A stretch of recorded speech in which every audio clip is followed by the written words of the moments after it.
tiba waktunya bagi kami untuk mendengarkan dan merenungkan sebagian daripada firman Tuhan. Kami menyerahkan waktu dan saat ini ya Tuhan, agar Engkau sendiri ya Tuhan yang berbicara lewat hamba-Mu.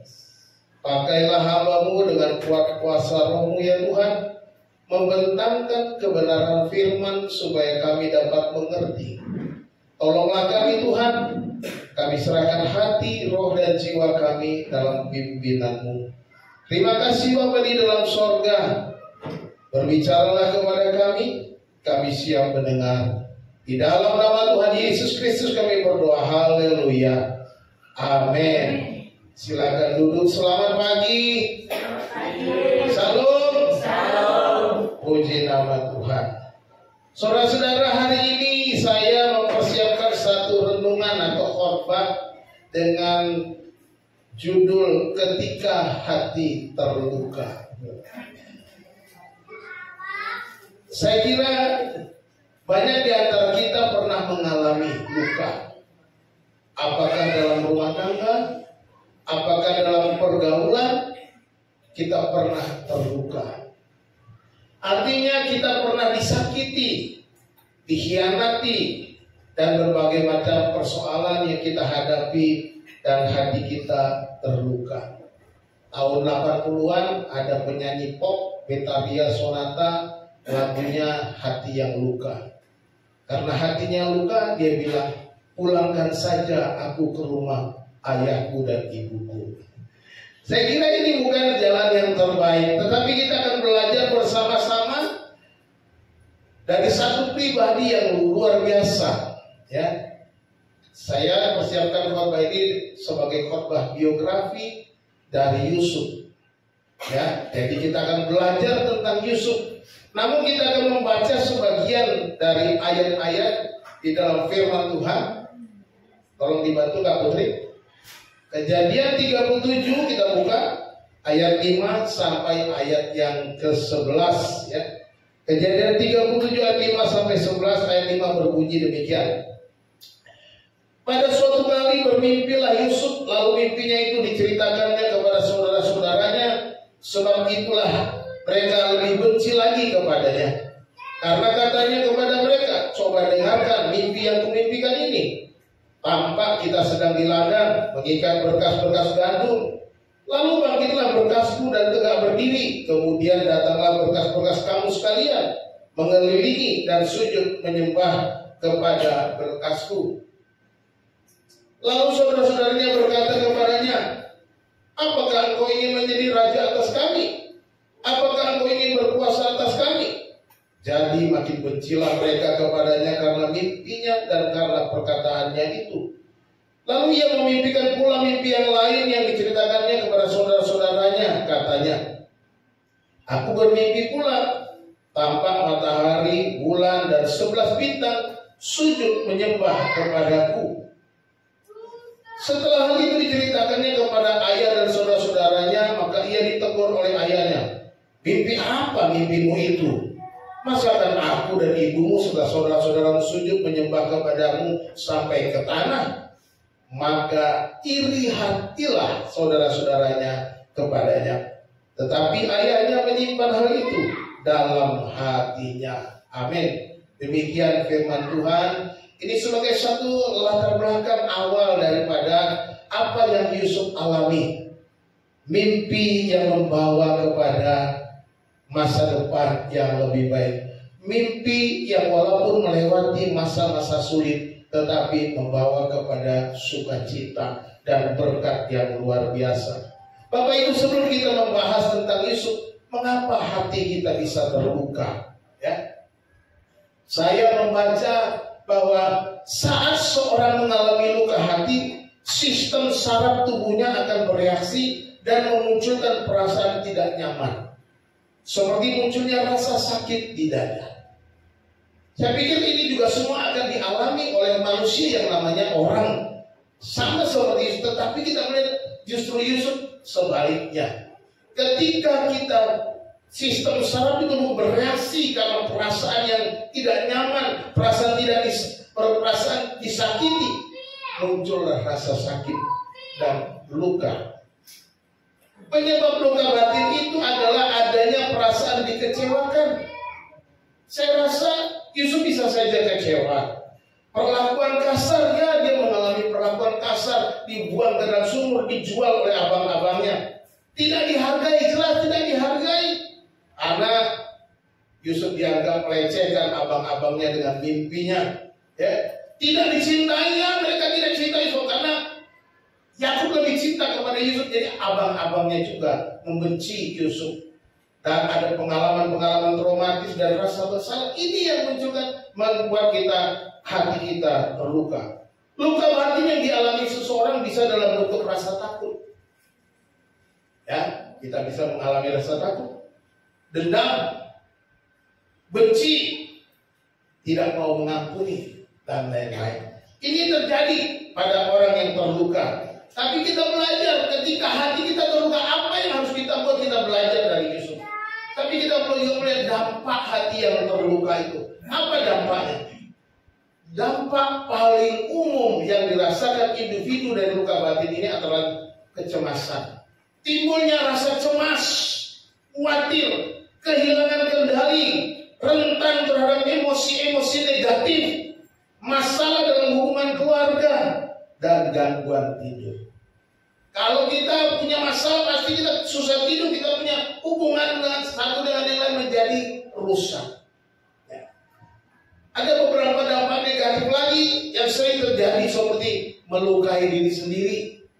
Orang yang cemas, orang yang terluka bisa melukai diri sendiri, dan kecenderungannya bisa dia menjadi bulirik karena stres dan agresif, karena serangan. Dia bisa stres, depresi, lalu mengambil jalan pintas. Kenapa hidupku seperti ini? Kenapa aku susah terus? Mungkin dia membuat jalan pintas. Kita lihat ada penyebab hati yang terluka. Ada seorang penulis dan psikolog namanya Lise Bourbeau. Kita tahu baca Lise Bourbeau. Ya. Kita masing-masing telah membekas. Ya, di dalam kita masing-masing telah membekas di tahun-tahun pertama kehidupan kita dengan jejak traumatis yang disebutkan 5 luka jiwa. Ini menurut ahli psikolog. Pertama itu penolakan. Ditolak. Kalau kita ditolak, kita jadi trauma. Kita merasa terluka. Mungkin di antara kita pernah mengalami penolakan, tapi kita sudah lewati, puji Tuhan. Saya pernah mengalami penolakan dari teman-teman saya waktu saya sekolah kelas 4 SD. Waktu itu saya pindah dari SD negeri ke SD swasta. Saya merasa pindah dan saya merasa diejek-ejek, diolok-olok, saya dibully oleh teman-teman saya. Dan saya merasa ditolak. Ya. Pengabaian, ya, telah menjadi hati yang terluka. 11 saudara Yusuf hatinya luka karena ayahnya lebih cinta Yusuf daripada mereka. Hati mereka juga terluka. Yusuf terluka juga oleh karena saudara-saudaranya membencinya. Dia diabaikan. Seolah-olah 11 saudara itu merasa takut, 10 saudaranya diabaikan. Adanya penghinaan seperti kata-kata kita mengalami bully. Dibully ketika kita masih sekolah, ketika masih kalau zaman dulu waktu saya masih di Sumatera, orang anak-anak kecil itu suka saling bully. Apalagi kita jadi seorang percaya, orang Kristen, orang Batak makan babi. Ya memang makan babi mau apa? Tapi kita marah, kita tersinggung. Sudah waktu itu saya Batak berekor makan babi satu karung katanya. Ya. Kita tersinggung dibilang Batak berekor. Padahal manusia semuanya ada tulang ekor. Ya. Tapi itulah yang terjadi. Penghinaan, pengkhianatan. Kita mungkin pernah dikhianati ketika kita dalam perjalanan. Saya juga pernah dikhianati. Saya mengalami pengkhianatan, tetapi saya melewati dengan damai sejahtera. Lalu ketidakadilan. Bagaimana kita bisa menghadapi ketidakadilan? Kita akan belajar bersama-sama bagaimana mengatasi hati yang terluka. Kita belajar dari pribadi Yusuf, anak Yakub. Ya. Apa saja yang harus kita lakukan supaya kita bisa melewati hati yang luka? Kita mengatasi hati yang terluka. Yang pertama, saya belajar bahwa kita harus menerima dengan lapang dada. Terimalah keadaanmu, terimalah semua itu dengan lapang dada. Ya, perhatikan dalam pasal 37 ayat 26. Lalu kata Yehuda kepada saudara-saudaranya itu, apakah untungnya kalau kita membunuh adik kita itu dan menyembunyikan darahnya? Marilah kita jual dia kepada orang Ismail ini. Tetapi janganlah kita apa-apakan dia, karena ia saudara kita, darah daging kita. Dan saudara-saudaranya mendengarkan perkataannya itu. Ketika ada saudara-saudara Midian lewat, Yusuf diangkat ke atas dari dalam sumur itu. Kemudian dijual kepada orang Ismail itu dengan harga 20 sikal perak. Lalu Yusuf dibawa mereka ke Mesir. Perhatikan di sana, Yusuf yang sudah ditolak oleh saudara-saudaranya dibuang ke sumur, kemudian mereka berinisiatif. Di situ dikatakan si Yehuda berinisiatif supaya kita jual saja, jangan dibunuh. Ya, kita jual saja. Dan dia diangkat keluar dari sumur. Yusuf tidak berdaya, Yusuf tidak menolak atau tidak melawan, tidak memberontak, tidak memarahi kakak-kakaknya. Awas kalian, nanti aku bilang sama bapak, awas nanti ya. Enggak gitu. Tetapi dia menyerahkan seluruh hidupnya. Dia dibawa ke Mesir karena penolakan saudara-saudara. Yusuf tidak menolak, tidak melawan, tidak berontak,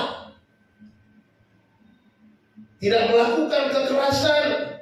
Dia punya kesempatan, mungkin apa saja dia bisa lakukan, berontak, dia lari, tapi dia tidak melakukan itu. Dia menerima kenyataan dengan lapang dada. Ya. Kita melihat bagaimana kita bisa menerima dengan lapang dada, menerima luka dengan lapang dada. Apa yang harus kita lakukan? Pertama-tama, kita tidak usah menyalahkan diri sendiri. Seringkali ketika kita terluka, kita salahkan diri kita sendiri. Kita menyalahkan, kok aku begini, kok begini. Kita salahkan diri kita yang lemah. Kita salahkan diri kita yang penuh dengan kekurangan. Dan kita menyesali diri kita, menyesali hidup kita. Jangan pernah menyesali dirimu. Yusuf tidak pernah menyesali dirinya. Ketika dia bercerita tentang mimpinya dan dia diperlakukan dengan tidak adil oleh kakak-kakaknya, dia tidak menyalahkan dirinya, tidak menyesali hidupnya. Sekalipun dia harus dijual, sekalipun dia harus dipisahkan dari ayahnya, sekalipun dia harus dipisahkan dari adiknya Benyamin, dia tidak menyalahkan dirinya, tidak menyalahkan mimpinya, tidak menyalahkan mengapa aku ceritakan mimpiku. Kalau aku diam-diam saja mungkin ini tidak terjadi. Dia tidak menyalahkan dirinya sendiri. Tetapi orang-orang seringkali ketika terluka dia menyalahkan dirinya. Dia selalu menyalahkan apa yang ada pada kekurangannya. Karena aku begini, karena begini. Dia selalu menghakimi dirinya. Ini salah satu cara kita menerima. Jangan menyalahkan diri kita. Yang kedua, jangan menyalahkan orang lain. Jangan menyalahkan orang lain yang menyakiti engkau. Seperti Yusuf, dia tidak menyalahkan kakak-kakaknya. Tidak ada satu patah kata pun. Sampai akhirnya kalau kita baca sampai Kejadian pasal 50, Yusuf tidak pernah menyalahkan kakak-kakaknya. Tidak pernah menyalahkan ayahnya yang membedakannya dengan jubah yang indah. Tidak pernah menyalahkan siapapun di dalam hidupnya ketika dia mengalami penolakan. Ini penting bagi kita. Ketika kita disakiti, mungkin orang itu tidak suka kita, tidak perlu salahkan dia. Tidak perlu salahkan dirimu, tidak perlu salahkan orang itu, tidak perlu salahkan suamimu, tidak perlu salahkan istrimu, tidak perlu salahkan orang tuamu, tidak perlu salahkan siapapun. Kenapa aku dilahirkan di dunia ini? Jangan pernah menyalahkan siapa-siapa. Ibet, jangan main HP, dengarkan firman Tuhan. Jadi kita harus menerima dengan lapang dada dengan tidak menyalahkan orang lain, sekalipun memang benar ini karena dia, ini karena si A, ini karena si B, ini karena orang ini yang menyakiti saya. Awas, saya akan balas dendam. Awas, saya akan lakukan yang lebih jahat. Jangan seperti itu. Kegagalan kita untuk melewati luka-luka batin oleh karena kita menyalahkan diri sendiri, oleh karena kita menyalahkan orang lain, kita tidak terima dengan apa yang kita alami, kita tidak terima dengan segala tekanan penyakit berbagai macam yang kita terima. Kita nggak pernah mau terima itu. Kita menyalahkan. Akhirnya luka itu makin dalam. Akhirnya luka itu menjadi seperti kanker dalam tubuh kita, merusakkan tubuh rohani kita, merusakkan iman kita, merusakkan jiwa kita. Oleh karena apa? Hati kita terluka. Kita tidak mengalami pertumbuhan rohani yang baik, tidak mengalami kehidupan yang merdeka di dalam Kristus. Kita tidak mengalami kehidupan yang seru sukacita. Karena apa? Karena kita dikuasai oleh penyakit kita, luka batin kita. Dan yang ketiga, jangan menyalahkan Tuhan juga. Ya. Jangan pernah menyalahkan Tuhan. Jangan berkata, di mana Tuhan ketika aku terluka? Di mana Tuhan ketika orang menyakiti hatiku?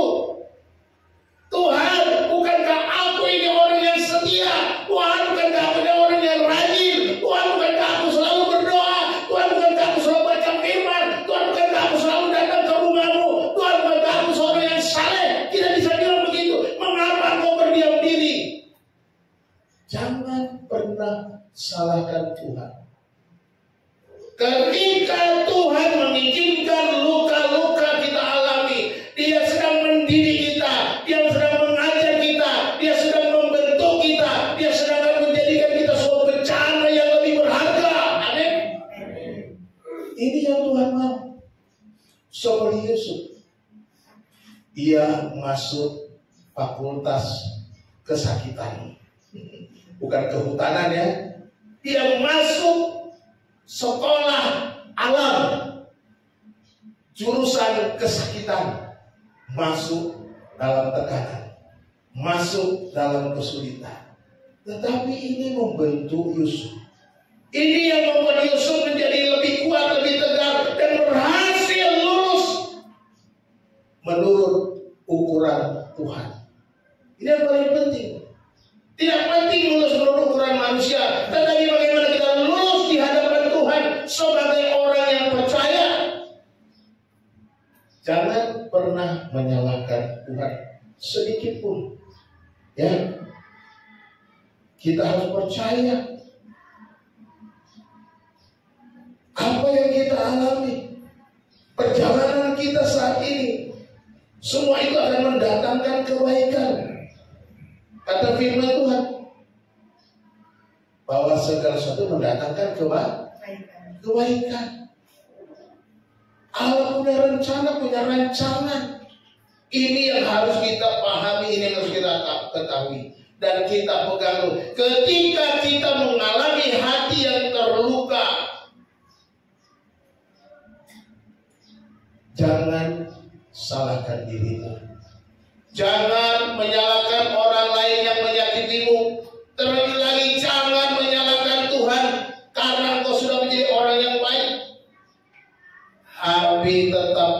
bersandar pada. Percayalah ada rencana Tuhan, ada rancangan Tuhan di dalam setiap kehidupan kita. Kita harus selalu apa? Bersyukur. Bersyukur untuk seluruh proses dalam hidup kita. Ini proses pembentukan supaya kita lebih kuat, supaya kita menjadi orang pribadi yang mengandalkan Tuhan dengan sungguh-sungguh. Proses. Mazmur 28 ayat yang ke-7. Tuhan adalah kekuatanku dan perisaiku. Kepadanya hatiku percaya. Aku tidak tertolong, sebab itu beria-ria hatiku. Dan dengan nyanyianku aku bersyukur kepada-Mu. Mazmur bilang, aku tidak tertolong, sebab itu beria-ria hatiku. Bukan karena Tuhan bertindak baru kita bersuka-cita. Meskipun duri dalam dagingku, apalagi meskipun apa kata-katanya tuh? Gak jelas mulut kan? Nah, meskipun Tuhan orangnya itu, sekalipun kita mengalami tekanan, mengalami kesulitan, tapi kita tetap bersyukur. Meskipun Tuhan tak menolongku, katanya. Seperti Sadrak, Mesak, Abednego tidak mau menyembah kepada dewa yang didirikan oleh musuh-musuhnya. Dan di hadapan kaisar mereka berkata, sekali kami tidak akan menyembah dewa yang Tuhan buat. Kalau Tuhan kami mau menyelamatkan kami tetap tidak menyembah. Tidak diselamatkan pun, kami tetap tidak menyembah. Tidak masalah buat mereka. Akhirnya mereka harus dibakar. Tetapi mereka tidak terbakar. Kuasa Allah dinyatakan. Jadi bukan karena tunggu Tuhan tolong baru kita bersyukur, tunggu Tuhan bekerja baru kita bersyukur. Justru di tengah-tengah kesulitan, justru di tengah-tengah segala ketekanan yang kita hadapi, kita harus bersyukur. Di sanalah letak kekuatan dan kemenangan yang akan kita alami. Amin. Ini yang harus kita pegang. Bersyukur dalam segala keadaan. Jadi kita harus menerima dengan lapang dada. Jalani aja, lewati aja, hadapi.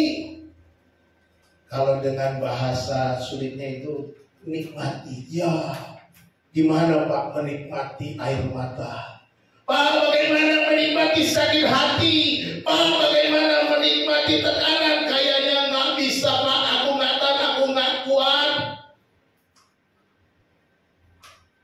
Firman Tuhan bilang apa? Pencobaan yang kamu alami adalah pencobaan biasa yang tidak melebihi kekuatan manusia. Apabila kamu dicobai, akan memberikan jalan keluar sehingga kamu dapat menanggungnya. Jelas. Itu firman Tuhan. Jadi kita sudah diberi kemampuan, kekuatan oleh Tuhan kalau kita mau. Jangan kita menyalahkan siapa-siapa. Terima dengan sukacita, dengan mengucap syukur dan bersandar kepada Tuhan. Ini yang kedua, tetap bersandar kepada Tuhan. Apapun yang kita alami, jangan lari kepada yang lain. Jangan lari kepada tetangga, jangan lari kepada teman-teman yang tidak bisa saudara percaya. Tetapi yang pertama saudara lari kepada Tuhan, bersandarlah kepada Tuhan. Lihat Yusuf. Setelah dilihat oleh tuannya bahwa Yusuf disertai Tuhan, dan bahwa Tuhan membuat berhasil segala sesuatu yang dikerjakannya. Lalu ayat itu menjalankan ayat terakhirnya, Potifar mempercayakan seluruh pekerjaan di rumahnya kepada Yusuf. Berada di situ. Potifar melihat Yusuf disertai Tuhan. Artinya apa?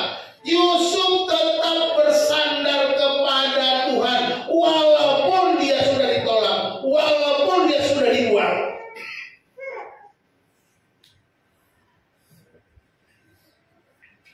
Dia tetap bersandar kepada Tuhan. Ketika hidupnya bersandar kepada Tuhan, tuannya melihat orang ini berbeda. Orang ini orang asing, tetapi dia orang yang baik. Dia disertai oleh Tuhannya, kira-kira gitu. Karena Potifar tidak percaya kepada Tuhan. Dia orang yang luar biasa. Dia tetap menjadi orang yang beribadah kepada Tuhan. Tidak ditinggalkannya ibadah kepada Tuhan, tidak ditinggalkannya hubungannya dengan Tuhan. Dia terus bersandar kepada Tuhan, sehingga Yusuf itu selalu berhasil. Bukan cuma di sini. Kalau kita lihat lagi selanjutnya, ketika dia difitnah oleh istri Potifar, akhirnya dia masuk di dalam penjara. Yusuf pun disertai ke dalam penjara, dan Yusuf tidak menyalahkan siapa-siapa, tidak menyalahkan istri Potifar, tidak menyalahkan tuannya Potifar yang tidak adil, tidak mau memeriksa dengan benar. Ketika di penjara, dia berbuat yang terbaik. Dia selalu berhubungan dengan Tuhan, dia selalu menyembah Tuhan, dia bersandar kepada Tuhan, dan dia dipercayakan menjadi orang yang bisa mengurus tahanan-tahanan lain. Ini sesuatu yang luar biasa. Dia tetap bersandar kepada Tuhan dan menjadikan Tuhan itu pembela. Jadikanlah Tuhan itu pembelamu. Jangan kita cari-cari kesalahan tadi. Kalau jadikan Tuhan pembela, artinya kita harus bersandar. Tuhan, kuserahkan hidupku kepadamu. Biarlah Engkau yang bertindak, biarlah Engkau berkarya, biarlah Engkau bekerja, biarlah Engkau melakukan apa yang Engkau mau di dalam hidupku. Ini yang harus kita buat di dalam pergumulan kita ketika hati kita dilukai. Bersandar kepada Tuhan menjadi satu cara yang paling baik. Kalau kita lihat ini, Yusuf mempercayakan hidupnya kepada Tuhan. Dia tidak lengah sedikit pun dalam hubungannya dengan Tuhan. Mari kita tetap berhubungan dengan Tuhan di dalam setiap peristiwa hidup kita. Yusuf tetap menjadi berkat dimanapun dia ditempatkan Tuhan. Ketika dia di rumah Potifar, dia menjadi berkat.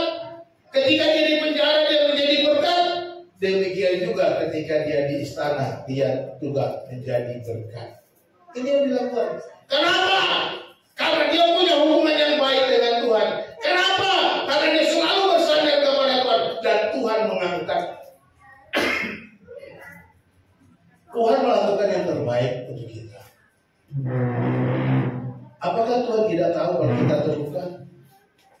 Apakah Tuhan tidak tahu kalau kita sedang mengalami kesulitan? Apakah Tuhan tidak mau tahu dengan persoalan-persoalan kita? Dia selalu peduli atas hidup kita. Terima kasih.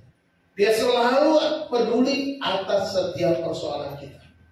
Maukah kita menjalani seluruh kehidupan kita dengan terus bersandar kepada Tuhan?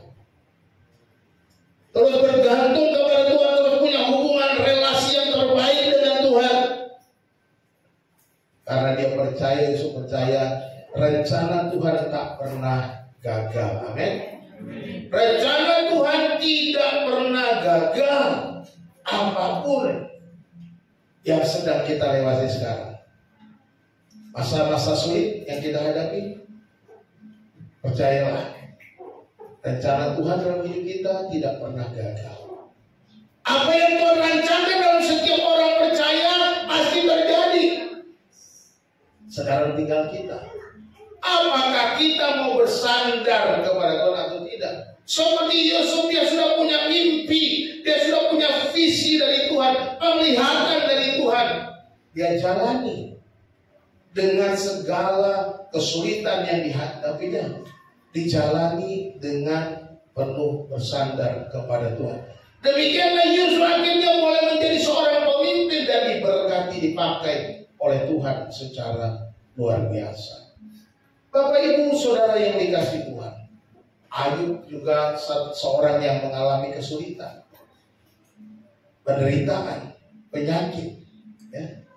Tetapi dia berkata dalam Ayub 42 ayat yang kedua, aku tahu engkau sanggup melakukan segala sesuatu dan tidak ada rencanamu yang gagal. Dalam kesakitan, dalam penderitaan, ya Ayub berkata kepada Tuhan, aku tahu bahwa engkau sanggup melakukan segala sesuatu. Artinya, Tuhan kalau mau menyembuhkan aku gampang, sebentar saja sudah bisa. Tuhan kalau mengatakan seperti Tuhan bisa lakukan sekejap saja, dalam sekejap mata bisa berubah hidup kita. Tetapi Ayub tidak melakukan itu, karena dia hanya percaya. Karena dia yakin tidak ada rencana Tuhan yang gagal. Kalau kita percaya tidak ada rencana Tuhan yang gagal, maka apapun yang sedang kita hadapi, berbagai macam tekanan, berbagai macam luka-luka yang kita hadapi, kita tetap bertahan di dalam Tuhan, bersandar kepada Tuhan, tidak goyah, karena kita tahu ada rencananya. Ku tahu Allah bekerja, ku tahu Allah bekerja dalam segala perkara. Allah ku bekerja untuk kebaikan kita, orang yang mengasihinya, yang dipanggil sesuai dengan rencananya. Allah turun bekerja dalam segala sesuatu untuk mendatangkan kebaikan bagi orang-orang yang mengasihi Dia. Ini firman Tuhan. Tidak ada rencananya yang gagal. Walaupun ada orang-orang yang berusaha menggagalkan, sekalipun iblis sendiri berusaha menggagalkan rencana-rencana Allah, tetapi rencana Allah tidak pernah gagal. Katakan amin. Hidupmu, keluargamu, suamimu, anak-anakmu, orang tuamu, siapapun. Mungkin saat ini aku bertanya-tanya kenapa dia begini, kenapa dia begitu. Serahkan kepada Tuhan, bersandar terus kepada Tuhan. Ada rencana Tuhan di balik semua itu. Dan pada waktunya nanti Tuhan berkarya, kita akan melihat betapa indah rencana Tuhan yang sudah Tuhan siapkan bagi kita. Katakan amin. Yang ketiga, kalau tadi yang pertama menerima, yang kedua bersandar kepada Tuhan, yang ketiga kita harus melupakan semua kesakitan kita. Pak, bagaimana Pak melupakannya? Yusuf dalam pasal yang ke-50, ayahnya sudah mati, yang sudah mati, saudara-saudaranya datang kepada mereka, kami siap menjadi budak-budakmu, katanya saudara-saudaranya yang 10 orang. Ayat 19, tetapi Yusuf berkata kepada mereka, janganlah takut, sebab aku inikah pengganti Allah. Memang kamu telah mereka-rekakan yang jahat terhadap aku, tetapi Allah telah mereka-rekakannya untuk kebaikan, dengan maksud melakukan seperti yang terjadi sekarang ini, yakni memelihara hidup suatu bangsa yang besar. Jadi janganlah takut, aku akan menanggung makanmu dan makan anak-anakmu juga. Demikianlah ia menghiburkan mereka dan menenangkan hati mereka dengan perkataannya. Haleluya. Mengapa Yusuf bisa begini? Proses pertama dia lewati, proses kedua dia lewati. Kalau kita tidak melewati dua proses ini, menerima dan bersandar kepada Tuhan, proses ketiga kita akan tidak bisa alami. Ya, Yusuf melewati proses itu dengan tenang. Proses itu dilewati. dengan terus bersandar kepada Tuhan. Sehingga dia bisa melupakan semua perbuatan jahat abang.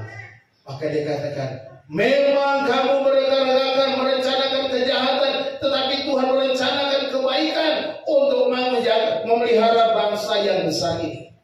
Bukan sampai di situ. Yesus bilang, jadi jangan takut. Aku akan menanggung makanmu dan makan anak-anakmu juga. Ini tandanya dia melupakan.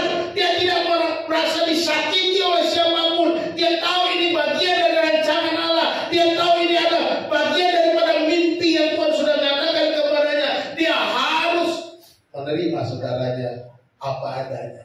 Melupakan perbuatan mereka. Melupakan kesalahan-kesalahan mereka. Kalau kita tidak mau melupakan semua kesalahan orang lain, maka itu menjadi akar kepahitan di dalam diri kita. Itu akan menjadi kesakitan. Itu akan menjadi luka-luka batin. Itu akan menggerogoti iman kita. Itu akan membuat kita terlalu mudah untuk jatuh dan sakit hati, kecewa. Jangan pernah simpan. Jangan pernah simpan. Kita harus bingung melupakan kesakitan kita.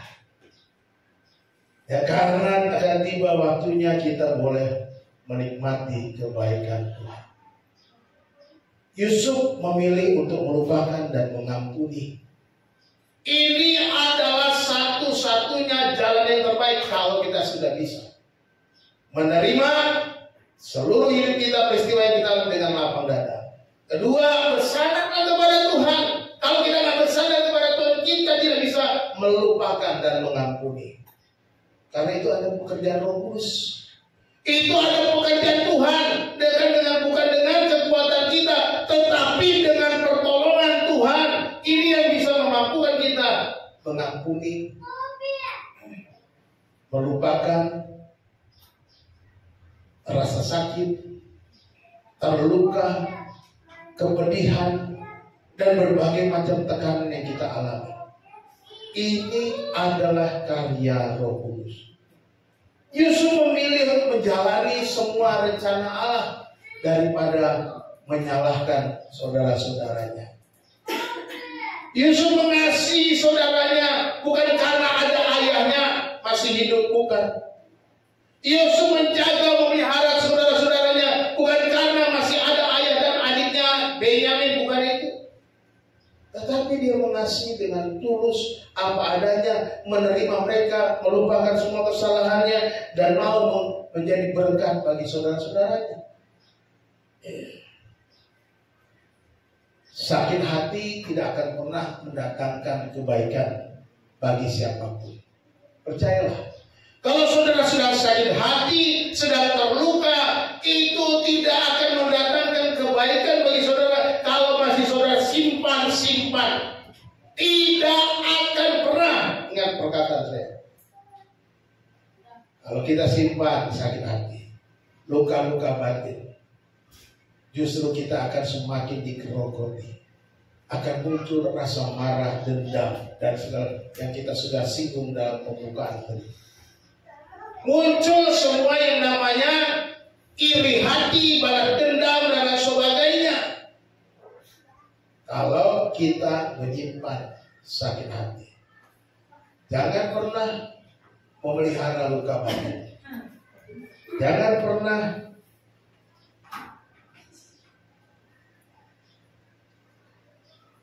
kita menyimpan kesakitan-kesakitan kita. Di dalam Amsal 27 ayat yang ketiga dikatakan begini, batu adalah berat dan pasir pun ada beratnya, tetapi lebih berat daripada kedua-duanya adalah sakit hati terhadap orang bodoh. Ya. Lebih berat dari semua itu adalah sakit hati kepada orang bodoh. Jadi orang-orang yang menyakiti saudara itu, kalau saudara sakit hati dengan dia, itu sama dengan saudara lebih parah beratnya. Jangan pernah simpan sakit hati. Mereka orang yang menyakiti saudara, anggap saja sebagai orang-orang bodoh. Orang-orang yang bodoh, ya sudah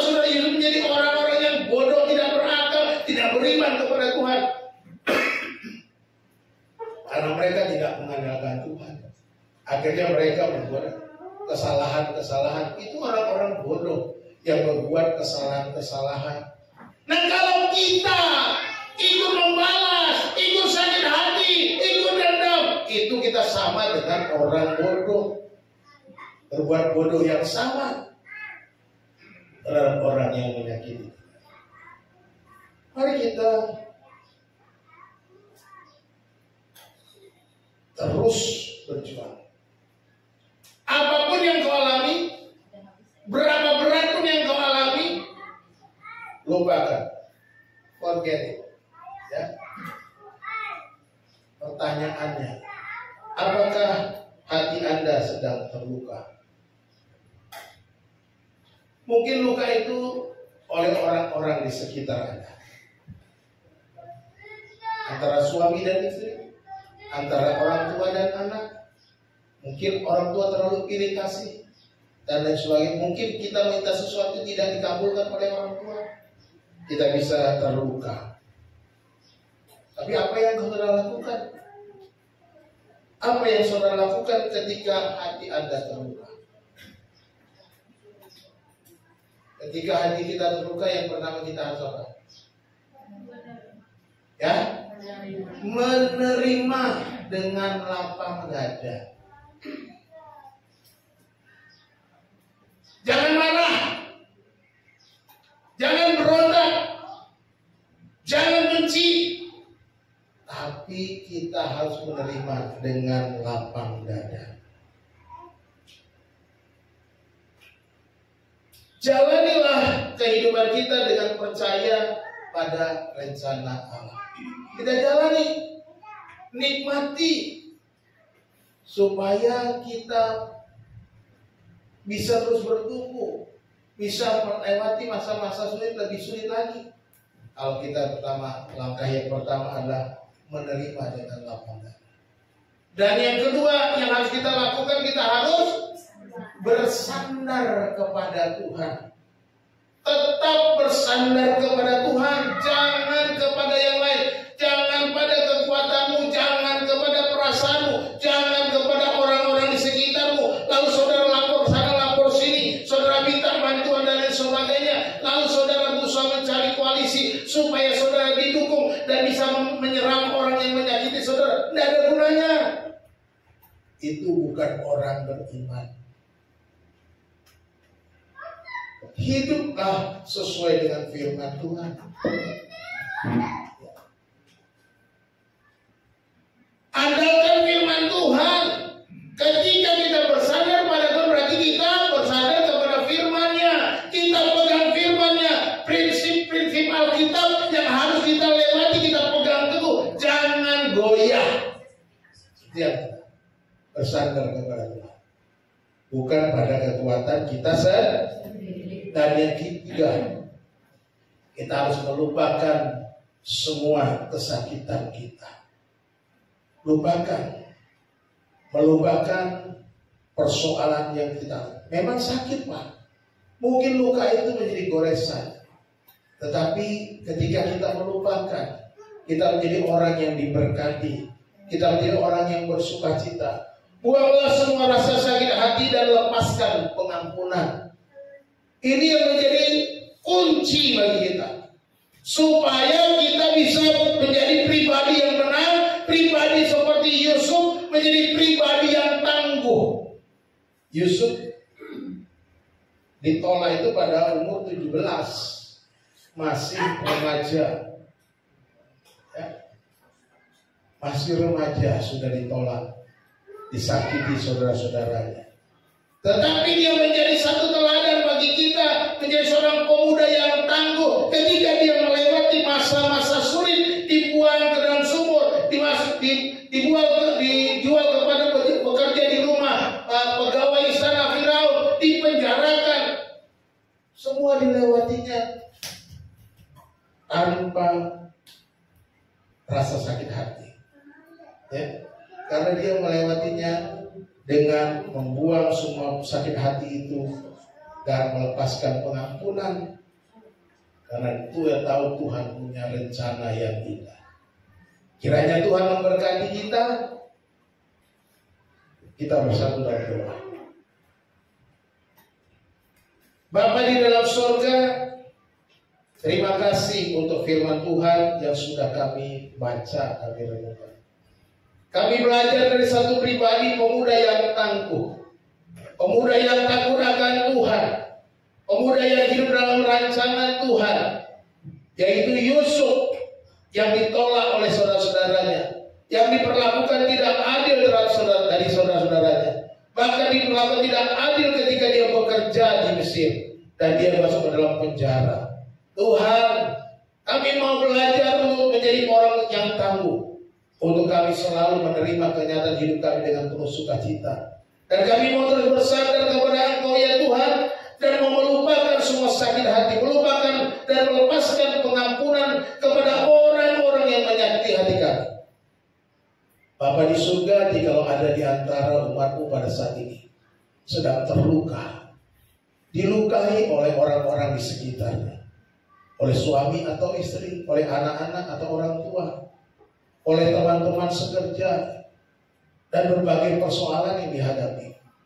Jadi biarlah Tuhan memberikan mereka kekuatan, memberikan mereka kemenangan. Mereka boleh mengambil langkah-langkah yang dilakukan Yusuf, supaya mereka boleh hidup dalam rencana Allah, menikmati rencana Allah di masa depan yang Tuhan rancangkan kepada kami, supaya kami semakin kuat, kokoh dalam iman, teguh dalam iman kami, tidak goyah apapun yang kami alami.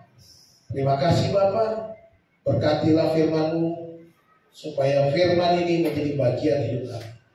Terpujilah nama Tuhan, kami mengucap syukur dan berdoa dalam nama Yesus Tuhan kami. Haleluya. Amin.